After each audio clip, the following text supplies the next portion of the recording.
like hair.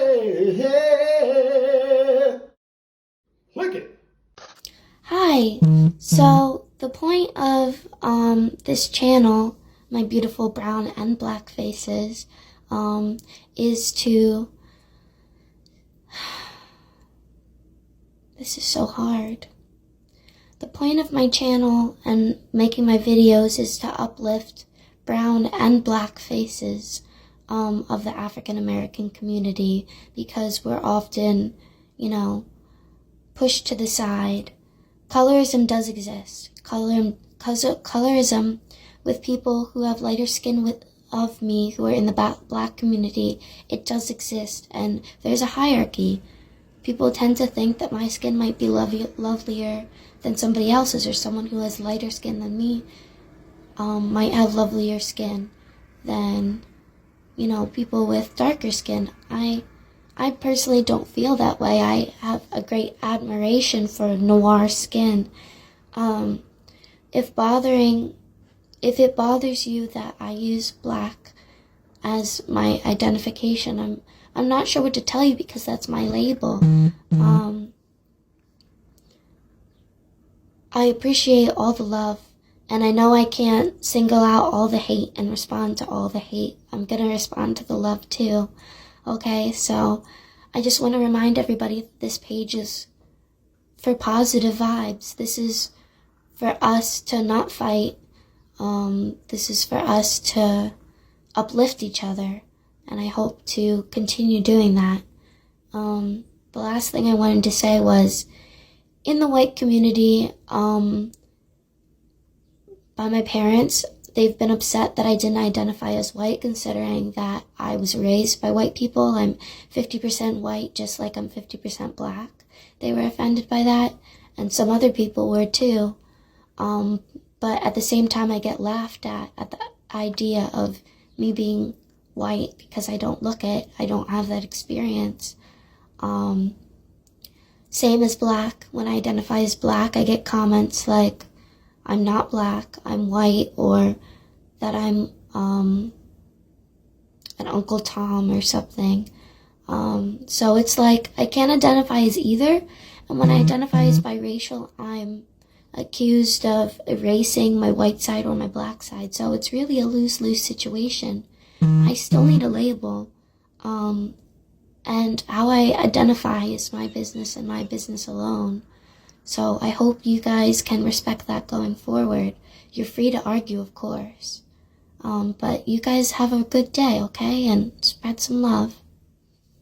Thank you for supporting me and commenting. You know, it's really sad when someone who is a part of our race have to feel alienated because she just happens to be biracial.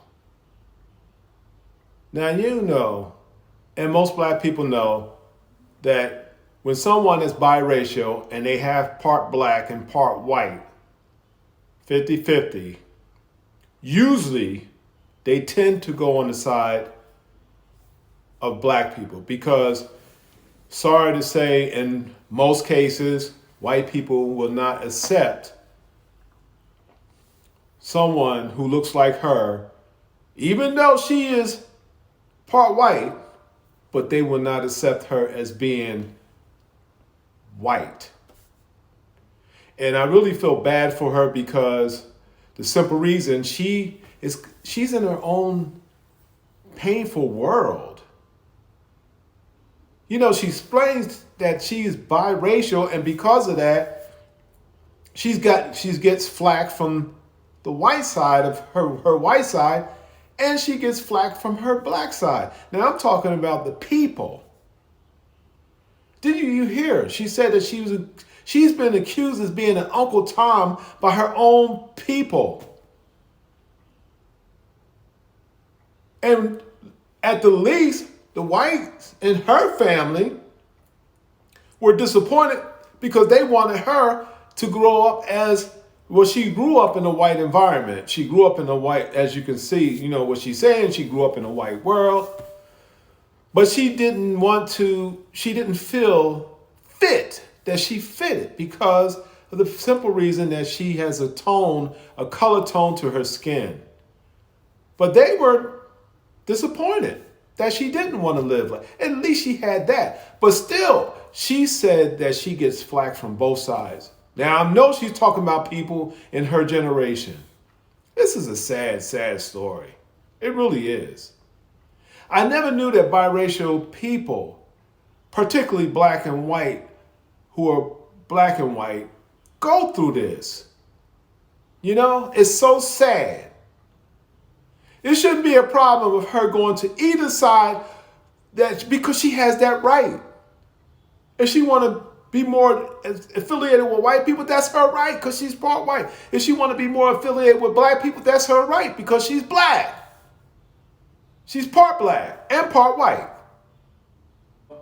When I was younger, I was 15 years old, my very first girlfriend was biracial. Her mother was white, her father was black. But her mom, her first marriage was a white man, so she had two daughters. So my girlfriend's two older sisters were white. And my girlfriend and her younger brother were biracial because the mom, you know, she married a black man after the divorce.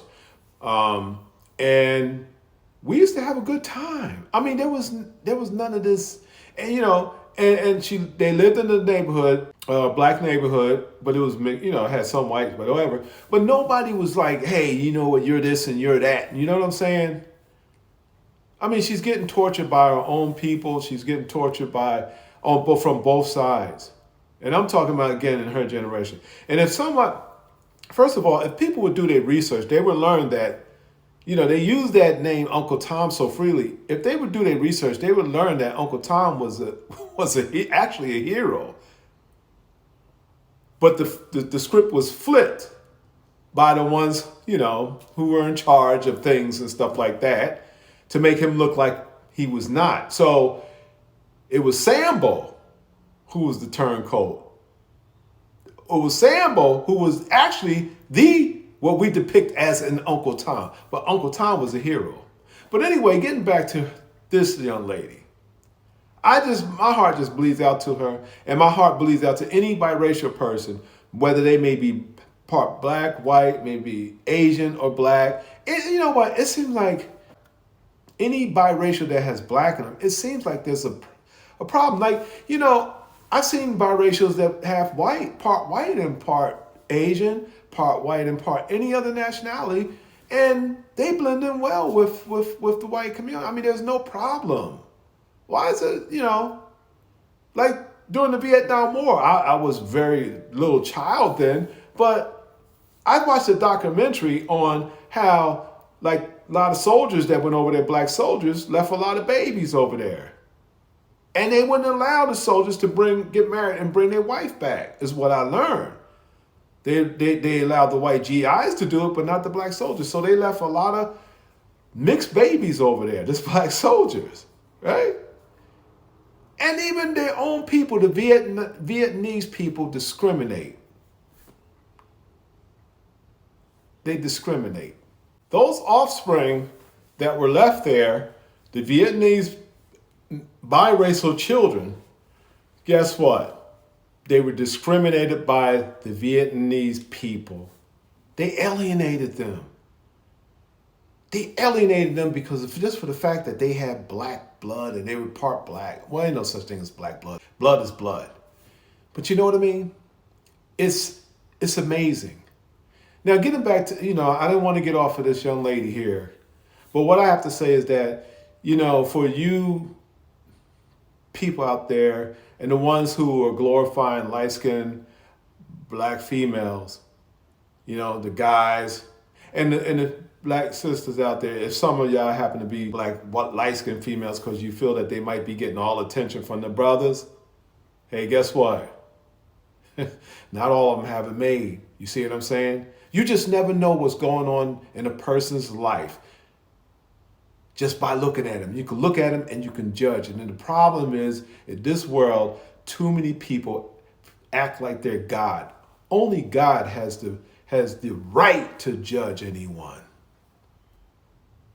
No one has that right.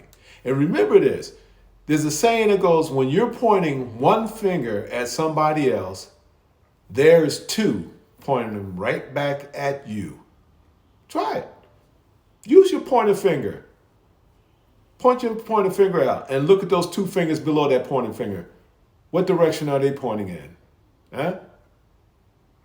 At you. Like I said, I just hope that we as human beings will all come together mentally, stop judging one another. You know what I'm saying? And I'm just not talking about the black community. I'm talking about white community. I'm talking about the Asian community. There's this woman named Jane Elliott. I love that woman. I love the way that woman talks. She said there's only one race. Excuse me. Let me requote that. She said there's only one race on this planet, and that's the human race. And she's absolutely right. So that being said, someone like this shouldn't have to go through what she's going through just because she happens to be light complexion or darker complexion. Light as far as black people is concerned and too dark as far as white people are concerned. Correction. When you when you're pointing your pointer finger at somebody, there's actually three fingers pointing back at you. I got that. I messed up on that one. But yeah, there's three. So please, people, don't judge. Don't judge.